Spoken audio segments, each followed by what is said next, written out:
Gaanfa Afrikaatti yoo xiqqaate namoonni miliyoona 26 ol ta'an soorata argachuudhaaf qabsootti jiru. Kunis Afrikaatti itti fufinsaan roobni gaan waqtii isaatti dhabamuurraa madde.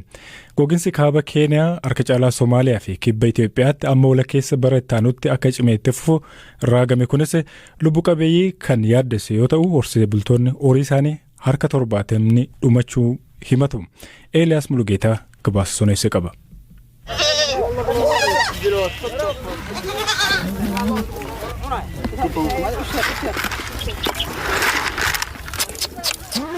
Bulchiinsa Waajjir gama kibbaan raqeeloowwanii kan re'ootaa akkasumas kan saattawwaallee otoo nafin lafa ciciisa.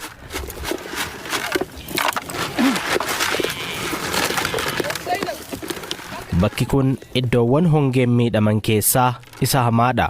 Asitti eelli gogeera. Kanaanis biqiltuu magariisa ta'e arguun rakkisaadha.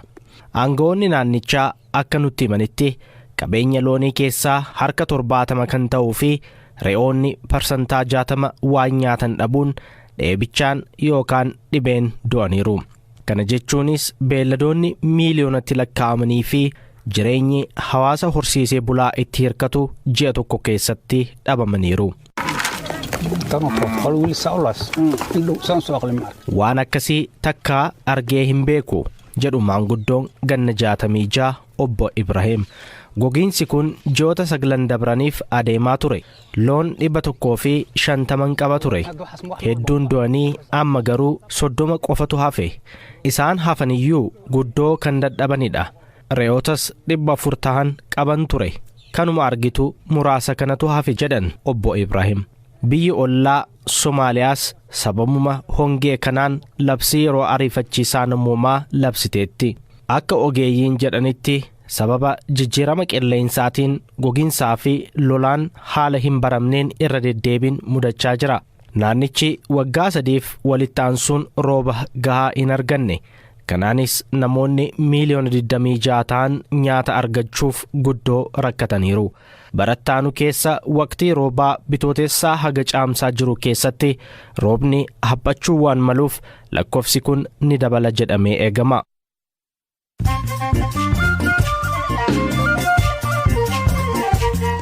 Amma immoo oduun gaggabaabsee isinitti hima. Hoogganaan waraana Sudaan Jeneraal Abdul Fattah al-Burhaan dhaabbanni biyyoota gamtoomanii ce'umsa biyyattii akka gargaaruuf waamicha dhiyeesse.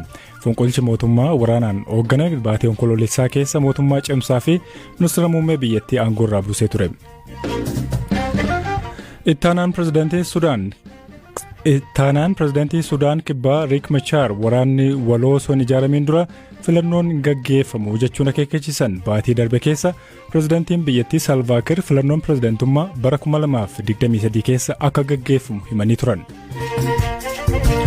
Moozambiikitti namoonni 4 maanguddoo ganna 70 gubanii ajjeesuun himataman. Namoonni 4 kunneen maanguddoo fannisanii gubuun kan ajjeesan falfaltuudha jedhanii turan. Ministeerri dhimma alaa Raashiyaa Awurooppaan gara abjuu wal waraanuutti deebi'uu dandeessi jechuudhaan akeekkachiisan.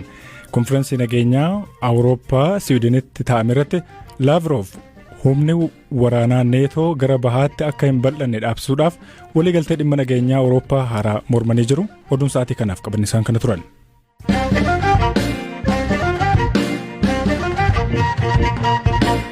Abbaan Gadaa Karrayyuu dabalatee namoonni 14 jilarra turan humnoota nageenyaa mootummaan ajjeefamuu jiraataan aanaa Fantaallee obboleessi jalaa ajjeefame tokko BBC'tti himan. Biiroon Kominikeeshinii Oromiyaa gama isaatiin Abbaan Gadaa Karrayyuu shororkeessaa shaneetiin ajjeefamanii jechuun ibsa baase. Ajjechaan kun kan raawwatame naannoo uummanni Karrayyuu sirna gadaa itti gaggeeffatuu fi bakka warri aangoo gadaa harkaa qabu qubatanii jiranitti ta'uu jiraataan naannichaa obboleessi jalaa ajjeefamee fi maqaan isaa akka dhaamu hin feene tokko ni dubbatu. Maaltu ta'e jedhee gaafadheera. Gochi aanaa Fantaalleetti kan raawwate kun guyyaan eeggadda naannoo uummanni Karrayyuudhaa sirna gadaa itti gaggeeffatu warri gadaadhaa godaanee bakka mootummaa jedhamtu qubatanii sirna gadaadhaa achitti fuutti warri gadaa aangoo harkaa qabu walitti qabamanii achi jiraatu. Waraanni mootummaadhaa dhufee marse. Sa'aatii meeqatti?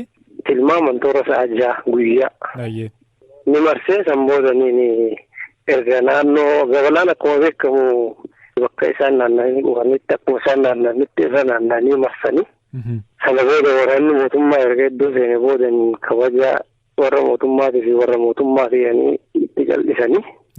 Nama 41 nama dhiira ilmoo dhiiraa kan taate nama dhiira ta'e nama iddoo san keessa yeroo nama 41 walitti qabanii achumatti tumuu jalqabanii achumatti akka ajjeesanillee itti himanii achumatti erga humnaa ol uleedhaan dhaananiin booda ulee jabduu tumaniin booda achi kaasanii yeroo dheeraa hooggantoonni mootummaa namoonni garaagaraa walitti bilbilanii wal yaamanii makiinaan dhufee irratti mari'atanii marii dheeraa hin ajjeefnu erga mari'atanii boodan ni ajjeefnaa erga murteessan boodan nama kana kaasanii bakka lamatti qoodanii namoota gurguddoo namoota beekamoo fi namoota abbaa shinnaa san sirna gadaa keessatti abbaa shinnaa kan abbaa bokkuu abbaa gadaa tuutti gadarra jirtu sun mataa itti dhaabbattee deemtu irraa jalqabee warreen korma hidhan jedhanii warreen sirna gadaa kan keessatti aangoo olaanoo qaban korma hidhanii isaan dabalatee namoota kana dabalatee namoota 14 ajjeefame. Bakka kamitti kan isaan lubbuun isaanii darbe? Bakkeen lubbuun isaanii itti darbe namoota lubbuun isaanii darbe san dhagaa aannollee dhagaa gurraacha san karaa naannoo iddoo rabbii jedhamtu. Naannoo sanitti naqanii achitti lubbuu isaanii dabarsanii.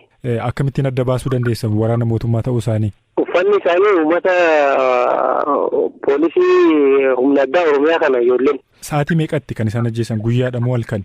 Halkan namoota 16 keessaa namni 2 yeroo qawwee itti dhukaasuu eegalan isaan jalaa uummata jalaa dukkana waan ta'e uummata jalaa miliqanii baanii jiru namni 2. Maaliif ajjeesan sitti fakkaata? Sababni ajjeesaniif akka isaan jiranitti naannoo aanaa Fantaalleetii fi naannoo aanaa Afaarii fi uummata naannoo Amaaraa naannoo karaa Bulgaa jedhamu kanatti torbanuma dabre kana keessa lolli qaama mootummaatii fi qaama hin beekamne weetiin naannoo daangarratti ta'ee ture. Bakkeen namni isaan uummata fuudhanii fixantu naannoo Boosatii wal daangeessa. Maanguddoonni kun qooda qabu waraana sana keessatti hirmaataniiru yeroo sana?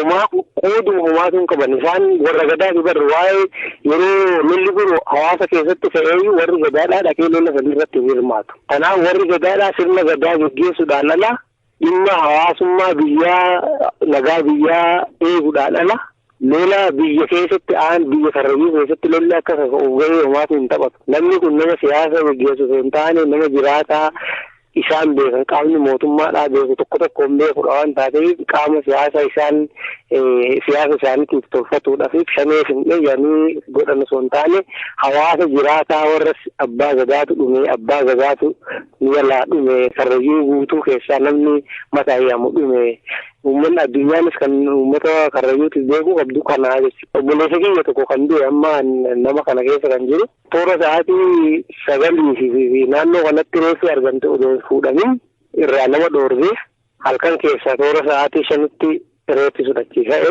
namni kun bineensa nyaatamee jira kun allaattiidhaan ija isaanii allaattiin keessaa guurteetti kun bineensi isaanii qaama isaanii walakkaa nyaatee jira. Foonii isaan ija isaanii kaan allaattiin nyaatte luka isaanii kaan waraabessi nyaatte makiina fuune. Mootummaan naannoo Oromiyaa gama isaatiin abbaa gadaa Karrayyuu shoror keessaa 5 ajjeefamanii jechuun ibsa baaseera. Ajjechaa mudate kanarratti dubbi himaan waraana bilisummaa Oromoo Odaa Tarbii gama isaatiin abbaa gadaa naannichaa dabalatee namoonni 23 humnoota mootummaa biyya bulchuun ajjeefaman jechuun tiwutara gubbaatti barreessan.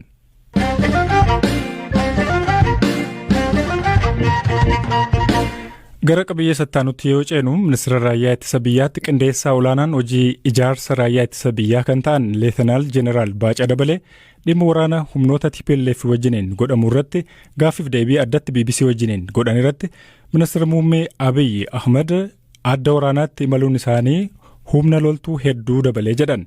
Leetanaal jeneraal Baacaan waraana kaaba biyyattiitti adeemaa jiru irratti BBC wajjiniin turtii taasisaniiru. Gama adda waraanaan haalli amma jiru maal fakkaataa jennee gaafachuun eegalle. ወያኔ ያደራጀው ሰራዊት አዲስ አበባ ይዛል በሚል ሂሳብ ወይም አዲስ አበባ waraanni TPLF ijaare Finfinnee galee Itoophiyaan diiga jechuun hanga Shawaa Kaabaatti galuun isaanii beekama. Ofirraa ittisuudhaan dadhabsiisuuf sana booda deebisnee waraanuu qajeelfama jedhuun humna kana ji'a tokko guutuuf ittisaa turre. Deebisnee waraanuuf haalota nu dandeessan yeroo ittisaa turre kanatti qophii taasifneerra. Tibbana haleeluun tarkaanfii fudhanneerra. Tarkaanfii kanaanis diina Shawaa Kaabaa keessa ture deebisnee aariineerra. Gaashanaa, Kibba Walloo, warra Iluu akkasumas bahan ammoo Cifraa darbuun karaa guddaa irraan gara baatitti kan jirus akkasuma. Dasee fi Kombolchaas waluma wajjin qabatamu tilmaama jedhu qaba. ጠቅላይ ሚኒስትሩ ወደ ጦር ግንባር bu'aan argame kun ministeerri muummee Abiy hojii isaanii idilee dhiisanii gara adda waraanaatti imaluu isaanii wajjin wal qabata. Of course ይያዛል በደንብ ነው የሚያዘው የጠቅላይ ሚኒስትሩ eeyyee wal qabata. Ministeerri muummee gara sana deemuun isaanii humna loltuu baay'ee dabale. Tokko isaan bulchaa biyyaati. Akkasumas baay'ee kan jaallatamanii fi kabajamanidha. Hojjetaa jabaa, uummata kan jaallatanii fi guddaa fi xiqqaa osoo hin jedhin kan kabajan tahuu isaanii namni hamilee qabu kamuu kan isaan hin jaallanne hin jiru. Loltoota keenya birattis baay'ee jaallatamoodha. Dirree waraanaatti ammoo namni akkas kabajnuu fi jaallannu yeroo dhufu ni mararsiifanna. Lammaffaa ammoo miiratti gaafatamummaa fi hamilee hojii dabaleera.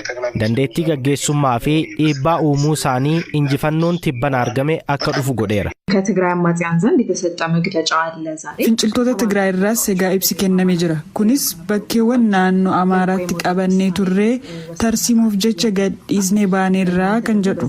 Isin ammoo waraanaan gadhiisifnee jettan. Kana irratti yaadni keessan maali? ምን እንዲሉ ነው የሚፈልገው ከዚህ በላይ? እነዚህ ሰዎች አቅማቸው በጉልበታቸው አይደለም እዚህ የደረሱት። kana caalaa maal akka jedhan eegamare. Jarri kun humna isaaniin dandeettii isaaniin miti kanas ga'an. Humnaa fi dandeettii namoota isaan erganiinidha. Kanaafuu gooftota isaanii gammachiisuuf maal jedhu ree? Tokko isa kana. Lammata immoo isaan Finfinnee galuuf guyyoota osoo hin taane sa'aatii lakkaa'aa turan. Miidiyaaleen akka BBC, CNN fi kaan Finfinneen marfamteetti galuuf jedhu jedhanii gabaasaniiru. ቢቢሲ ግን አላስተላለፈም። BBC'n garuu akkas jedheen dabarsine. ያው ናቸው ታያቸው ለማንኛውም ግን Tokkuma jarritti dhiisi. Maalumaafuu jarri kun mo'amneeti jechuun danda'an. Gaafa waa'een marii ka'u mootummaan hin jiru waraanichi dhumeeraa eenyu waliin marii goona jedhaniiru. Amma karaa isaan hin eegne haleellaan jabaan gaafa isaan mudatu dubbachuu kan danda'an kana qofaadha. Maarree maaliif ibsa barreeffamaan baasan? Maaliif akka duraanii tsaadiqaan yookaan namoonni isaanii as ba'anii ibsan kennan? Jiraachuu isaaniyyuu na shakkisiisa. Yookiin ammoo sana gochuus qaanaaniiti. በቀጣይ ቀናት እስከ ደሴ እንሄዳለን የሚል ሐሳቦትን ገልጸውልኛል። Guyyoota dhufan keessa gara Dasee akka imaltan nuuf himtaniittu. Gara Maqalee imaluufoo karoora qabdu? እኛ እዚህ እንቆማለን አለን። ወታደራዊ ሁኔታው